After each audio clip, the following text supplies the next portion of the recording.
कोल्हापूर जिल्ह्यातील कळंबा येथील महाराष्ट्र नगर परिसरात मंगळवार 4 ऑगस्ट रोजी सायंकाळी सुमारे 7 वाजण्याच्या सुमारास रणवरे कॉलनी महाराष्ट्र नगर येथील प्लॉट क्रमांक 67 वरील घरामध्ये अचानक भीषण आणि प्रचंड स्फोट झाला।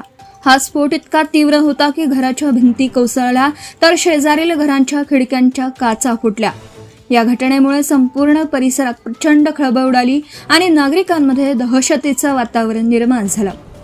स्थानिक गुन्हे अन्वेषण शाखेने या खळबळजनक प्रकरणाचा अवघ्या 24 तासात छडा लावत 3 तरुणांना अटक केली आहे। घर उद्ध्वस्त करण्यासाठी जिलेटिन कांड्यांचा वापर करून हा स्फोट घडवून आणल्याचा आरोप त्यांच्यावर आहे। मालमत्तेच्या वादातून हा कट रचण्यात आल्याचा दावा पोलिसांनी केला आहे।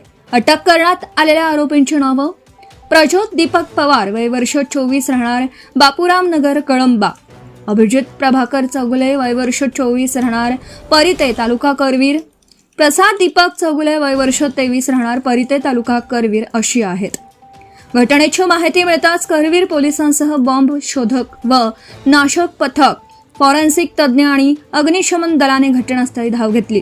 पंचनाम्यात जिलेटिन कांड्यांचे अवशेष आढळल्याने हा स्फोट घातपाताचा असल्याचा संशय बळावला। प्रकरणाचं गांभीर्य लक्षात घेऊन पोलीस अधीक्षक निलोत्पल यांनी तातडीने तपासाचे आदेश दिलेत।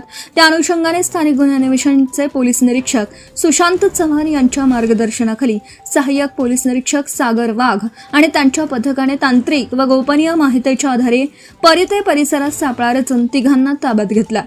सखोल चौकशीत आरोपींनी गुन्ह्याची कबुली दिली असून पुढील तपासासाठी तिघांनाही करवीर पोलिसांच्या ताब्यात देण्यात आलं आहे। Subscribe now and press the bell icon. Never miss an update.